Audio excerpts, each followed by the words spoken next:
Assalamualaikum warahmatullahi wabarakatuh. Salam sejahtera buat kita semua.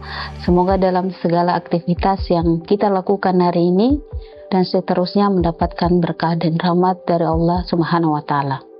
Perkenalkan, nama saya Eva Warta, SPT MM, sebagai dosen tetap yayasan pada Universitas Al-Hirat pada Fakultas Ekonomi pada program studi kewirausahaan.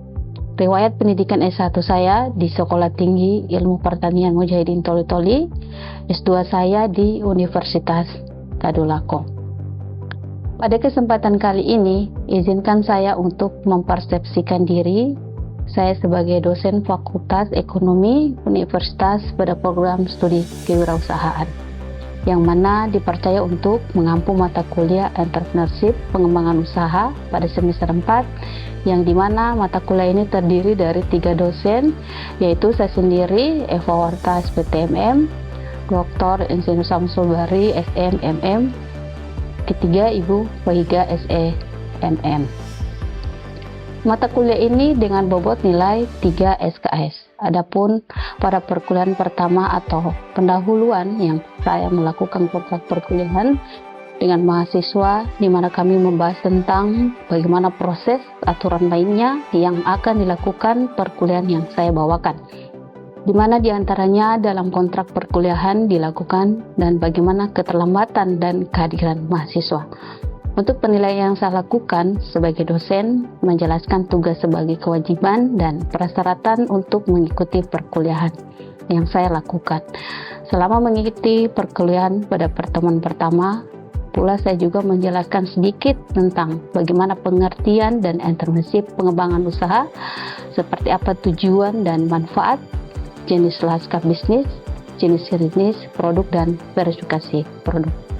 Sehingga setiap pengertian entrepreneurship pengembangan usaha mudah dipahami oleh mahasiswa dengan memberikan tujuan dan manfaat entrepreneurship pengembangan usaha memasuki era ekonomi berbasis kewirausahaan. Proses interaksi yang saya lakukan yaitu dengan cara melakukan perkuliahan secara tatap muka langsung dengan mahasiswa. Tujuan dengan interaksi dengan tatap muka, maka saya akan lebih mudah mengontrol apa yang dipahami oleh mahasiswa dan juga bagaimana cara jalan perkuliahan yang lebih baik. Dalam proses interaksi, yang paling diinginkan yaitu terjadinya kolaborasi yang positif antara dosen dan mahasiswa, di mana mahasiswa mampu mengajukan pertanyaan apa yang belum dipahami dalam setiap perkuliahan atau materi yang diajarkan oleh dosennya. Dan dosen juga mampu menjelaskan tentang apa yang belum dipahami secara sederhana dan memberikan contoh-contoh jenis produk yang dapat diklasifikasikan berdasarkan bentuk, kegunaan, dan tujuan penggunaan agar mudah dipahami mahasiswanya. Interaksi positif tentunya dapat menciptakan kepercayaan diri, motivasi yang tinggi bagi mahasiswanya.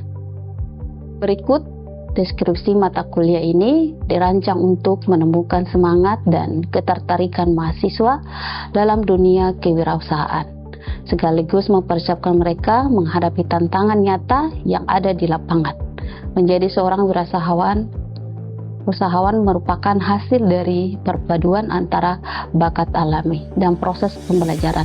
Sebagai individu memiliki kecenderungan wirausaha secara alami, mereka tumbuh dalam lingkungan yang mendukung jiwa bisnis dan mampu mengambil resiko tanpa banyak keraguan. Namun, banyak pula yang berkembang menjadi wirausahawan melalui proses pembelajaran dan pengalaman, baik secara sukarela maupun dengan dorongan keadaan. Melalui serangkaian latihan dan kegiatan praktis dalam mata kuliah ini, mahasiswa diharapkan mampu mulai merintis usaha. Meskipun dari skala kecil, pengalaman ini akan membentuk keberanian dan kesiapan mereka untuk membangun usaha yang lebih besar dan kompleks di masa depan. Capaian pembelajaran lulusan, dampak pencapaian pembelajaran lulusan yang terkait di antara atau akan dibangun melalui mata kuliah ini yaitu sebagai berikut.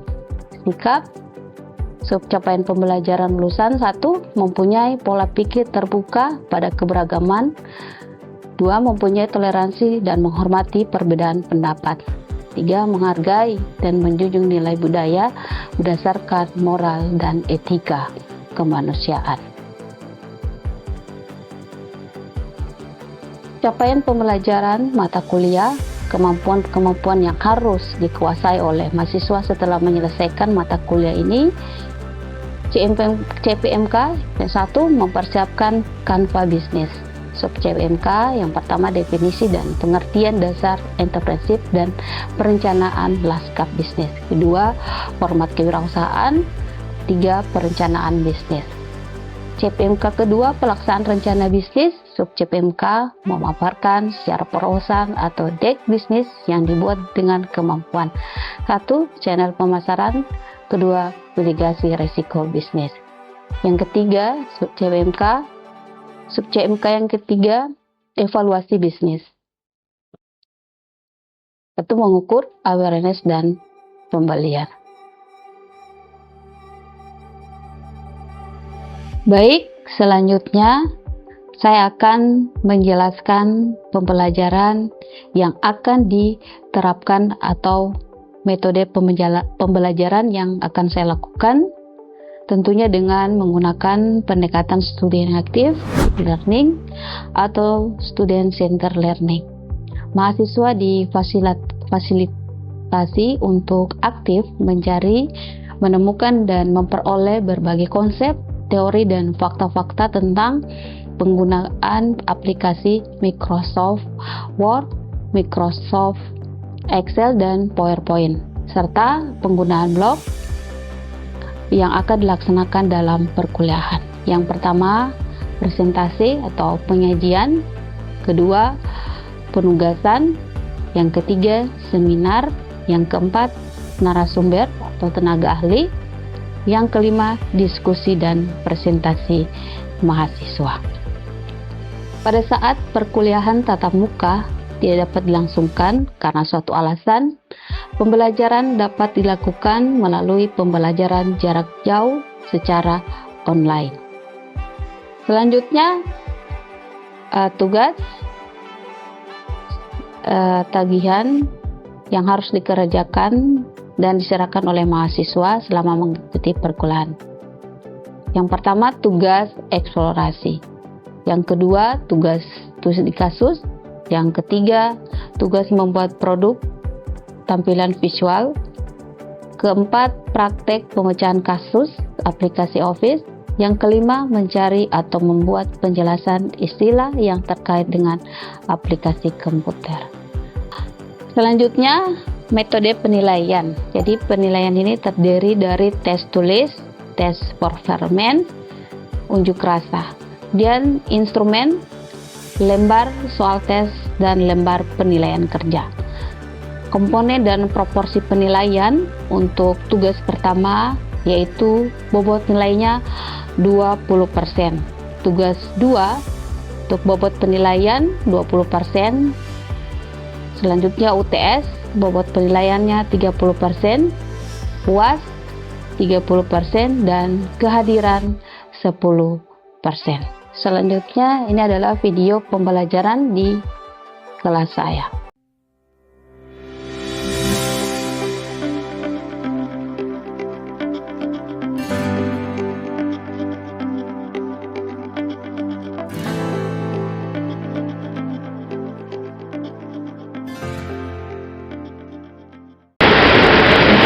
Assalamualaikum warahmatullahi wabarakatuh.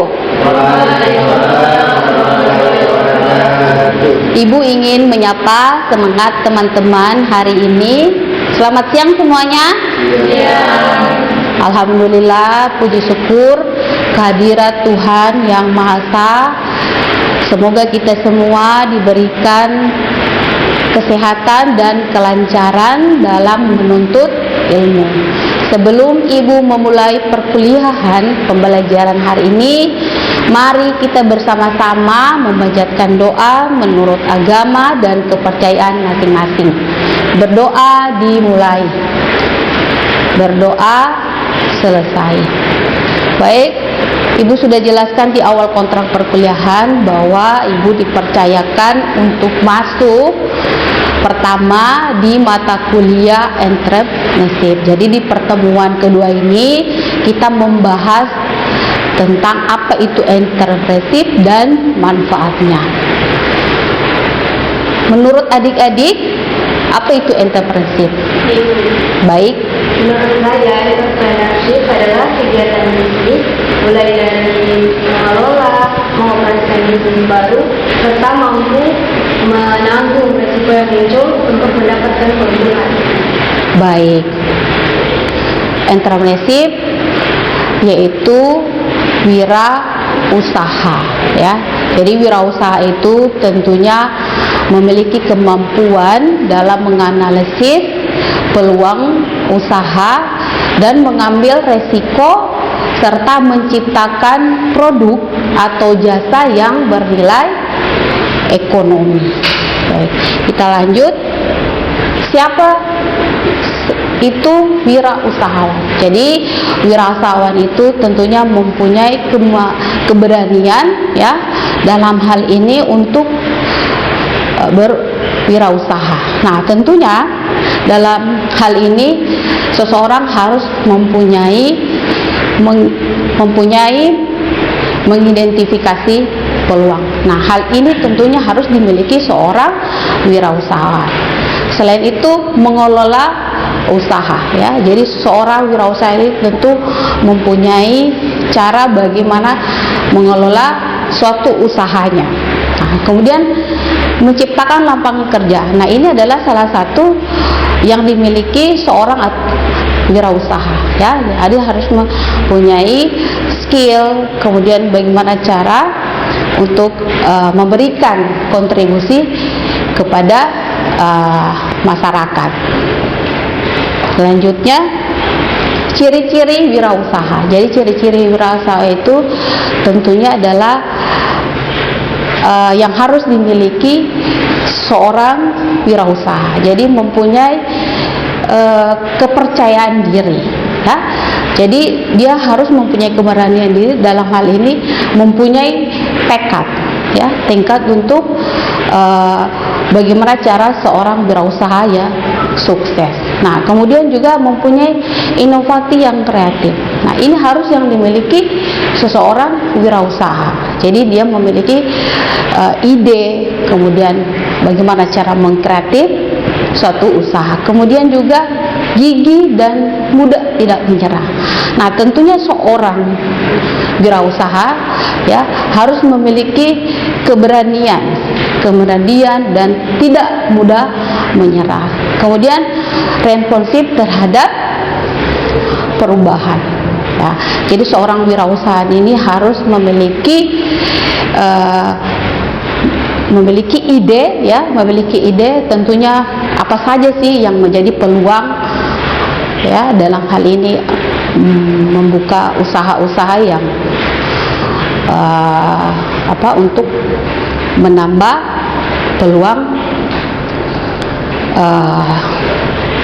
peluang dan kepercayaan diri. Selanjutnya, fungsi wirausaha. Nah, ada beberapa fungsi wirausaha itu yang harus dimiliki seorang wirausaha, ya, tentunya dalam ekonomi. Nah, yang pertama adalah membuka lapangan kerja. Nah, jadi seorang wirausaha itu, ya, selain punya ide kreatif, dia mempunyai bisa membuka lapangan kerja. Kemudian yang kedua adalah meningkatkan pertumbuhan ekonomi. Nah, ya, jadi meningkatkan pertumbuhan ekonomi tentunya juga menambah pendapatan pajak negara. Nah, kemudian mendorong inovasi dan teknologi. Jadi seorang wirausaha itu memang harus mempunyai inovasi, ya. Selain mempunyai inovasi, tentunya juga mempunyai ide-ide yang kreatif. Kemudian meningkatkan kesejahteraan masyarakat. Jadi fungsi wirausaha itu memang harus dimiliki meningkatkan kesejahteraan masyarakat, ya. Selain membuka lapangan kerja, tentunya juga harus meningkatkan kesejahteraan masyarakat. Kemudian mengurangi ketergantungan pada pekerjaan formal.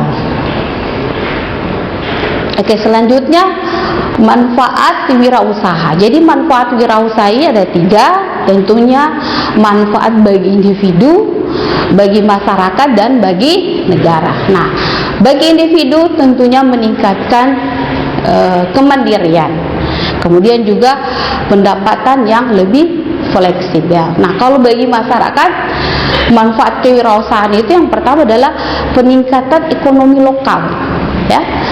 Selain itu juga pemerataan kesempatan kerja. Nah, itu bagi manfaat kewirausahaan dalam masyarakat. Kemudian yang ketiga bagi negara, ya. Bagi negara tentunya peningkatan pajak dan devisa. Kemudian manfaat yang kedua yaitu daya saing nasional meningkat. Selanjutnya tantangan dalam kewirausahaan, ya. Jadi seorang wirausaha itu mempunyai tantangan. Jadi kita tidak bisa menyerah, ya.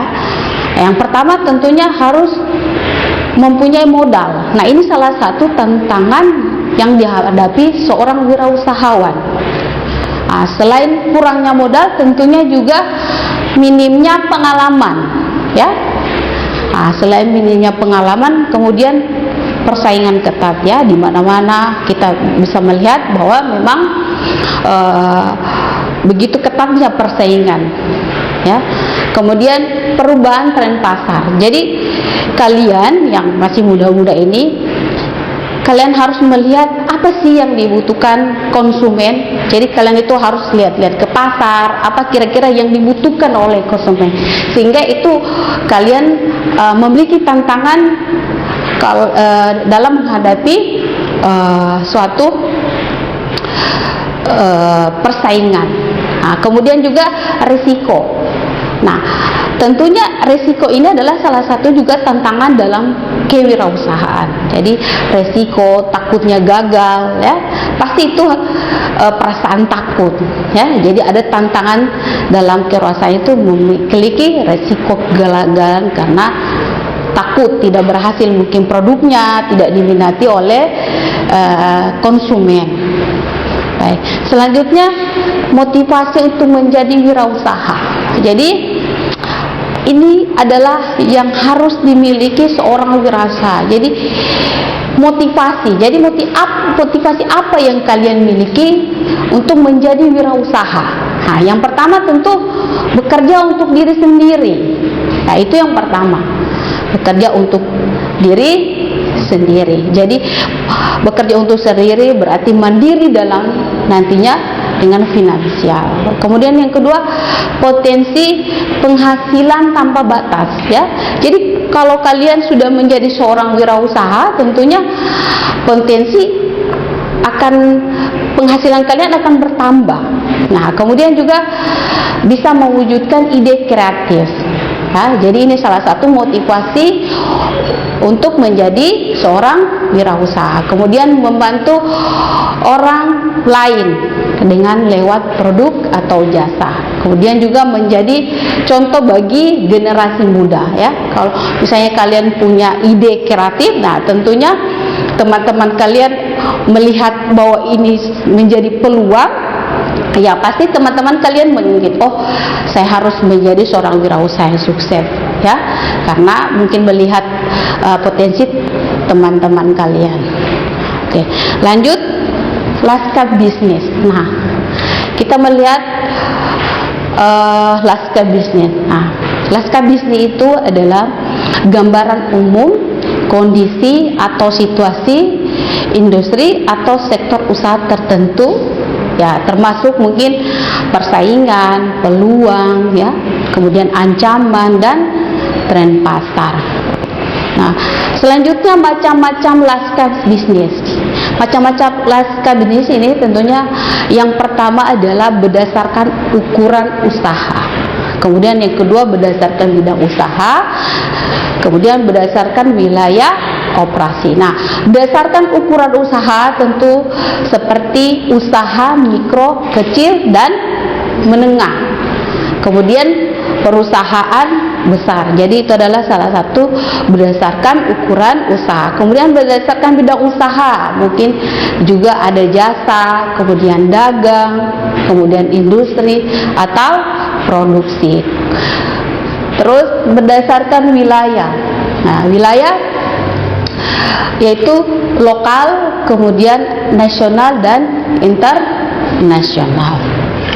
Kemudian selanjutnya Laskar Bisnis Digital, ya. Laskar Bisnis Digital bisa kita lihat di sini bahwa ada e-commerce. E-commerce yaitu Tokopedia, kemudian Shopee, ya. Kemudian ada platform digital kayak seperti Gojek atau Grab. Nah, kemudian startup teknologi, kemudian yang keempat marketplace, konten atau YouTube, ya, TikTok, Facebook, ya, Instagram juga. Jadi itu termasuk Laskar Bisnis Digital. Nah, kemudian Laskar Bisnis Tradisional. Laskar Bisnis Tradisional ada namanya warung kelontong, ya, warung kelontong, kemudian bengkel, salon, pasar tradisional, kemudian usaha kuliner offline. Lanjut, contoh profil bisnis di Indonesia. Ya, kita sudah lihat bahwa contoh profil bisnis di Indonesia itu ada namanya Tokopedia, yaitu Tokopedia e-commerce, kemudian Gojek, layanan transportasi dan jasa, kopi kenangan, kemudian batik, ya, kemudian juga Aqua, produsen air minum mineral. Baik, sebelum Ibu akhir perkuliahan kita, jadi ada beberapa tugas yang ingin Ibu sampaikan kepada kalian, yaitu yang pertama kita bisa lihat di sini ada latihan analisis, ya. Jadi ini tugas per individu, ya, di mana kalian harus mencari contoh bisnis di lingkungan, ya. Jadi yang pertama itu jenis bisnis, modal awal, target pasar, dan tantangan yang dihadapi. Jadi ini tugas individu, dibuat laporan, ya. Kemudian juga nanti minggu depan kita akan diskusi. Nah, lanjut. Di sini kita bisa lihat jenis-jenis produk, ya. Jadi apa itu produk? Jadi produk itu adalah segala sesuatu yang ditawarkan ke pasar untuk diperhatikan, dibeli, kemudian digunakan, ya, kemudian juga dikonsumsi agar dapat memenuhi kebutuhan dan keinginan. Nah, kemudian klasifikasi produk. Jadi klasifikasi produk ada barang fisik, ya, tentu contohnya seperti pakaian, ya, kemudian elektronik dan makanan. Kemudian jasa, ya, jasa yang tidak terwujud, yaitu seperti salon, bengkel, dan les privat. Kemudian ide konten digital, ya, misalnya buku digital, kemudian kursus online dan aplikasi. Lanjut, karakteristik produk yang baik. Nah, jadi ada beberapa, ya, kita bisa lihat sini. Yang pertama itu adalah memberikan manfaat yang nyata. Kedua, mudah digunakan, unik dan berbeda dari kompetitor. Kemudian harga bersaing, memiliki nilai tambah. Lanjut, apa itu diversifikasi produk? Nah, jadi diversifikasi itu adalah salah satu strategi bagaimana cara mengembangkan produk yang berbeda dari produk sebelumnya. Nah, tujuannya tentu menjangkau pasar baru, kemudian mengurangi resiko bisnis dan meningkatkan penjualan. Lanjut, contohnya, ya. Jadi contoh seperti Indomie, kemudian mie instan, bumbu masak, dan air mineral. Samsung, ya, Samsung kita tahu ada smartphone, kemudian ada kulkas, kemudian juga ada mungkin televisi, ya, kemudian jam tangan pintar. Dan Starbucks, ya, seperti kopi, kemudian cemilan, kemudian kursus barista. Dan pentingnya diversifikasi produk, ya, yang pertama tentunya menambah varian pilihan, kemudian meningkatkan juga loyalitas pelanggan, kemudian menyesuaikan juga dengan tren pasar. Baik, ini juga tugas yang Ibu berikan, tapi ini dibuat tugas kelompok ya. Jadi Ibu bagi 3 kelompok, jadi sesuai absen. Minggu depan kita akan presentasikan. Jadi silakan dicatat ya. Jadi ada 3 kelompok tugasnya. Baik, sampai sini ada yang ingin ditanyakan? Saya. Oke, baik Asrul. Pertanyaannya begini, apa bedanya kewirausahaan dengan wira swasta, Ibu? Sekian. Jadi perbedaan wirausaha dan wira swasta. Jadi wirausahawan itu adalah seseorang yang menciptakan ide baru dan inovasi. Sedangkan wira swasta adalah orang yang menjalankan bisnis ya, seperti petani, kemudian pedagang pasar tradisional. Oke. Ada yang lain? Saya pertanyaan. Oke, silakan. Mengapa seseorang wirausaha harus berani mengambil risiko? Oke, baik. Mengapa seorang wirausahawan itu harus mengambil resiko? Resiko ini adalah hal yang tidak bisa terpisahkan dari proses usaha ya, untuk berjalan dengan lancar. Jadi tidak ada jaminan ya seorang pemula usaha itu langsung berjalan lancar. Tentunya ada resiko. Nah, resiko ini tentunya timbul dari pertama konsumen ya, kemudian juga pesaing dan juga ekonomi. Dengan selesai mata kuliah dan manfaat kewirausahaan ya, terima kasih untuk perhatiannya. Ibu akhiri, assalamualaikum warahmatullahi wabarakatuh.